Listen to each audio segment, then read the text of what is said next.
Migraine, భుజం నొప్పి, నడుం నొప్పి, మోకాలు నొప్పికి నిజమైన పరిష్కారం ప్రాణ పెయిన్ క్లినిక్ లో. నమస్తే రమగారు. నమస్తే జయ. రమగారు, కార్తీక పౌర్ణమి విశిష్టత, కార్తీక మాసంలో చాలా విశిష్టత కదా. ఆ రోజు కోసమే నెలంతా కూడా చూస్తూ ఉంటాము. సంవత్సరం అంతా దీపారాధన చేయని వాళ్ళు ఆ రోజు చేసేద్దాం పెట్టుకుందామని అలా అనిపిస్తుంది. అయితే ఇది ఏడాదంతా మానేసి ఆ ఒక రోజు చేస్తే సరిపోతుంది కాదు. ఒకవేళ కుదరకపోతే ఆ రోజు చేసుకోవచ్చు. కార్తీక పౌర్ణమి నాడు చంద్రుడు చాలా ప్రశాంతంగా ఉంటాడు, ప్రసన్నంగా ఉంటాడు. వెదరు అట్మాస్ఫియర్ చాలా బాగుంటుంది. మామూలుగా శరత్కాలమే చాలా అనుకూలమైన కాలం. ఇది ఉపాసనా కాలం కదా కార్తీక మాసం. సో పౌర్ణమి నాడు పగలు ఉపవాసం ఉండి రాత్రికి చంద్రోదయం అయ్యాక దీపారాధన చేసుకుని శివారాధన, అమ్మవారిని ఆరాధించడం, విష్ణు ఆరాధన కూడా చేయొచ్చు. ఈ దీపాలు ఒత్తులు వెలిగించుకుని తర్వాత భోజనం చేయటం. ఈ రోజున చేసేటువంటి దేవాలయ దర్శనం కానీ, దీపారాధన కానీ, తర్వాత నది కానీ సముద్రంలో కానీ స్నానం చేయటం. సముద్ర స్నానం చేస్తారు తెల్లవారుజామున కార్తీక పౌర్ణమి నాడు. మామూలుగా పౌర్ణముల్లో సముద్రాల దగ్గరికి వెళ్ళం మనం. అవునవును. ఈ ఒక్క కార్తీక పౌర్ణమికి మాత్రం సముద్ర స్నానం చాలా విశేషంగా చెప్తారు. చంద్రుని యొక్క శక్తి ఈ సముద్ర జలాల్లో ఉంటుందని, అప్పుడు కనుక స్నానం చేస్తే జీవితం చాలా ప్రశాంతంగా మారుతుందని చెప్తారు. కుదిరిన వాళ్ళు చేస్తారు. ఇప్పుడు అవకాశాలు కొంచెం తక్కువగా ఉన్నాయి. నదిలో స్నానం చేయటం, ఇంకా లేకపోతే వాపి కుపతటాకులు మనకు చెప్తారు కదా, నువ్వు ఈ బావి ఏదైనా చిన్న చెరువు అలాంటి చోటైనా సరే ఎక్కడైనా సరస్సుల్లో స్నానం చేయటం విశేషమైన ఫలితాన్ని ఇస్తుంది. సరస్సు తీరంలో చేసేటువంటి దాన ప్రక్రియ కూడా చాలా అద్భుతమైన ఫలితాన్ని ఇస్తుంది. మనం అన్నీ చేయలేకపోతాం, మనం కుదిరింది చేయగలుగుతాం కదా. మనకి ఏం కుదురుతుంది? సులువుగా తెల్లవారుజామునే లేచి స్నానం చేయటం, కొంచెం ఇంట్లో దీపారాధన చేసుకోవటం. కుదిరితే ఏ 9 గంటలకో 10 గంటలకో ఒక మాట వెళ్ళి సమీపంలో ఉన్న శివాలయానికో విష్ణువాలయానికో వెళ్ళి దర్శనం చేసుకోవటం. సరే, పగలు ఉపవాసం చేయటం, సాయంకాలం అవగానే కూడా వెళ్ళి గుళ్ళో దీపారాధన చేసుకొచ్చి 365 ఒత్తులు వెలిగించటం.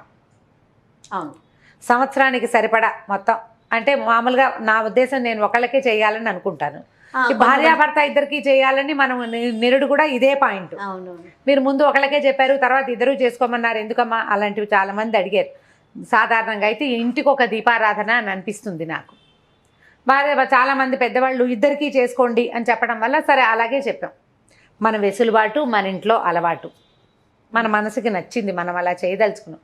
అప్పుడు 365 ఒత్తుల్ని కొంచెం చక్కగా కట్టగా కట్టి వాటిని కొంచెం ఉదయమే కనుక ఆవునేతిలో నానబెట్టి, నూనెలో కానీ ఆవునేతిలో కానీ కొంచెం నాననిస్తే ఒత్తులు నిలిచి వెలిగి కాలుతాయి. ఈ 365 ఒత్తులు వెలిగించుకోవచ్చు. తర్వాత ఏమో ఈ జ్వాలా తోరణం అవి చేస్తారు. దేవాలయాల్లో ఏం చేస్తారంటే, ఈ శివాలయాల్లో హెచ్చుగా కనిపిస్తుంది, వాకిలి వైపు శివుడిని, అమ్మవారిని, అయ్యవారిని ఇద్దరిని ఊరేగిస్తారు. ద్వారం దగ్గర పైన గడ్డితోటి బంధనంలాగా కట్టి అది వెలిగిస్తారు. ఆ వెలుగుతున్న జ్వాలల కింద నుంచి స్వామివారితో పాటు మనం కూడా నడవటం అనమాట. రథోత్సవం కానీ పల్లకి ఉత్సవం కానీ చేసి స్వామివారు అయ్యవారితో పాటు, అమ్మవారు అయ్యవారితో పాటుగా మనం కూడా ఆ జ్వాలల కింద నుంచి నడిచి లోపలికి వెళ్తే దేవాలయ దర్శనం చేస్తే అమోఘమైన ఫలితం ఉంటుందని, ఏడాది నుంచి ఉన్నటువంటి చీడపీడలు నశిస్తాయని, గ్రహదోషాలు తొలుగుతాయని స్వామితో కలిసి మనం దాంట్లో నుంచి వెళ్తాం అనమాట. జ్వాలా తోరణంలో నుంచి చేయొచ్చు మనకు అవకాశం ఉంటే, లేదా మనకి ఎంత అవకాశం ఉంటే అంతగా చేయటం. ఇందులో చంటి పిల్లలు, తల్లులు, గర్భవతులు, బాలింతలు, వృద్ధులు, అనారోగ్యంతో ఉన్నవాళ్ళు వీళ్ళందరూ ఉపవాసం చేయాలనే విధానం పెట్టుకోబోకండి. నాకు ప్రెగ్నెన్సీ, నేను ఉపవాసం చేశాను, నా ప్రెగ్నెన్సీ నేను దీపం పెట్టచ్చా, అలాంటి ఆలోచనలు చేయొద్దు. శరీరం పర్మిట్ చేస్తే ఏదైనా చేయండి. శారీరకంగా అంత శక్తి లేనప్పుడు ఇది చేయకపోతే ఏదో అయిపోతుంది అనుకోకూడదు. ప్రధానమైంది అనుమానాలు. ఇప్పుడు ఒకవేళ ఉపవాసం చేయలేము, దీపారాధన చేసుకోవాలని ఉందనుకో, పొద్దున్న దేవుడికి దండం పెట్టుకుని దీపం పెట్టుకుంటామా, అప్పుడు నైవేద్యం పెట్టిన ఏ పదార్థాన్నైనా మనం తినచ్చు. అది కూడా ఉపవాసం కిందకే వస్తుంది. అదొక పద్ధతి. వేరే ఏమి తినద్దు, ఇంకా నైవేద్యం మాత్రమే. నైవేద్యంగా పెట్టిన పదార్థాన్ని తీసుకొని, పొద్దున ఏదో నైవేద్యం పెడతారు, మధ్యాహ్నం ఇంకోసారి తినాల్సి వస్తే నైవేద్యం పెట్టింటే డబ్బాల నుంచి వేరే తీసుకు తినద్దు. పళ్ళు ఇంట్లో ఉన్నవి దేవుడికి నైవేద్యంగా సమర్పించండి, అవి తీసుకోండి. పెందరాళ్ళే దీపం పెట్టుకోండి. చంద్రోదయం ఏముంది, 5:30కే అయిపోతుంది. అవును, చీకటి పడగానే సూర్యాస్తమయం అయ్యాక మన లెక్క.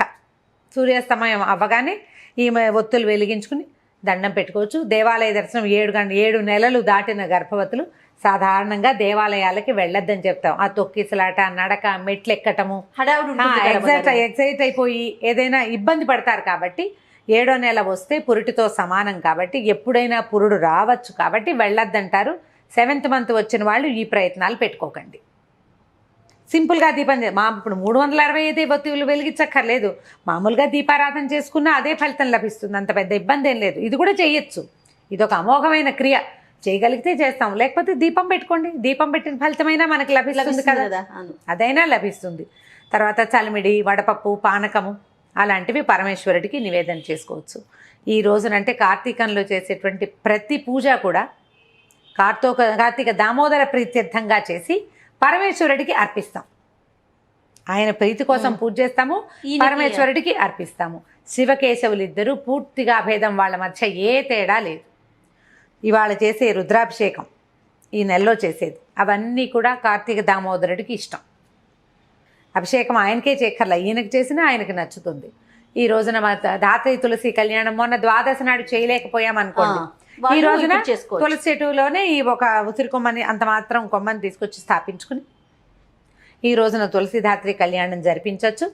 అక్కడే తులసి చెట్టు దగ్గర కూడా ఈ 365 ఒత్తులు వెలిగించడము, లేకపోతే ఓ 11 దీపాలు పెట్టి 365 మన ఇంట్లో లేదు, మన అత్తగారు చేయలేదు, మా ఇంట్లో అలవాటు లేదన్నారు, మీకు ఏదో చెయ్యాలని ఉంది, 365 చేయొద్దు, శుభ్రంగా 11 దీపాలు పెట్టండి.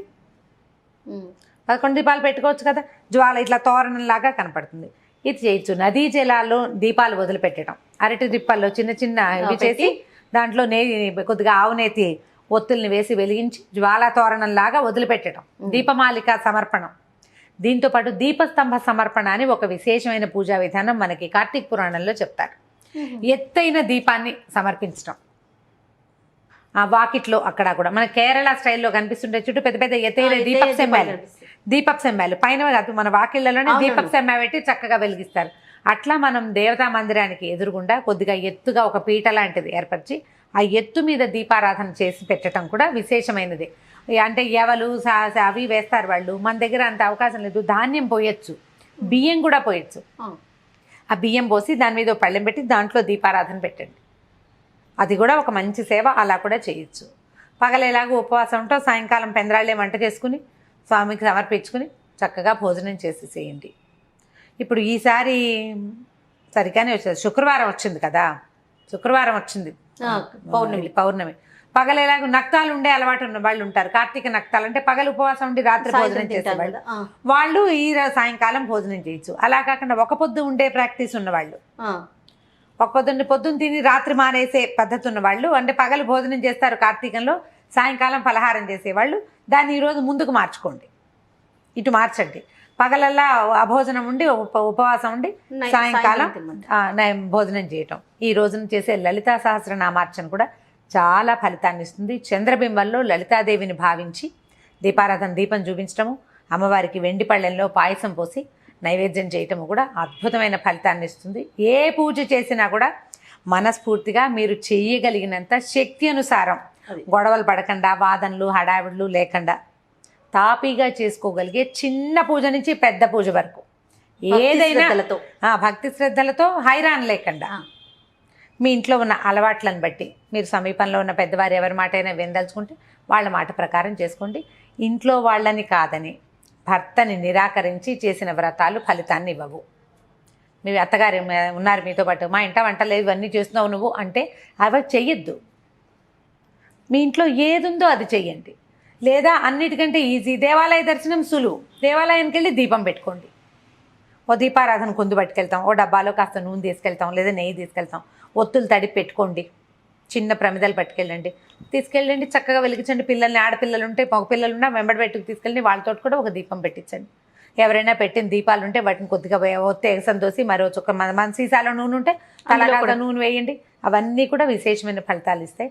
ఏదైనా ఒక సత్క్రియ చేయటమే అంతే, దాంట్లో వాద ప్రతివాదాలు వాటికి తావి ఇవ్వబోకండి. ప్రశాంతంగా చేసుకోండి. ఏం పూజ చేసినా కూడా చక్కగా వాకిట్లో ముగ్గేసుకోవటం, ఇల్లు వాకిలు తుడుచుకోవటం, సాయంకాలం పెందరాళి వాకిట్లో కాస్త నీళ్ళు చల్లి ముగ్గేసుకోవటం, తులసి చెట్టు దగ్గర ముగ్గు వేయటం, ఈ దీపారాధన చేసుకోవటం, ఇవి చేసేసి తర్వాత ఒక చెంబు నీళ్ళు పోసుకోవడం, స్నానం చేసేసి చక్కమని దీపాలు అది పెట్టేసుకుంటే మీరు వంట చేసుకోవచ్చు, పెద్దవాళ్ళకి ఇబ్బంది లేకుండా పిల్లలు ఆకళ్ళకి ఆగలేకపోతారు. ఏర్పాటుగా చూసి మాత్రం చేసుకోండి. మనం ఇబ్బందులు ఏ పడుతూ కాదు. పూజ చేసినా కూడా మన ఇంట్లో వాళ్ళు ఇబ్బంది పడి పెద్దవాళ్ళు బాధపడే పరిస్థితి అయితే మనకి పెద్దగా ఫలితం లభించదు. నెగిటివ్ ఇవి ఫోర్సెస్ వచ్చేస్తూ ఉంటాయి కదా, దాన్ని నెగిటివిటీని రానివ్వకుండా మాత్రమే పూజ చేసుకోవాలి. అన్ని సముదాయించుకొని ముందుకు వెళ్ళటం. ముందుకు వెళ్ళాలి అంతే. తప్పకుండా రమ్మగారు. నమస్తే. నమస్తే జయ.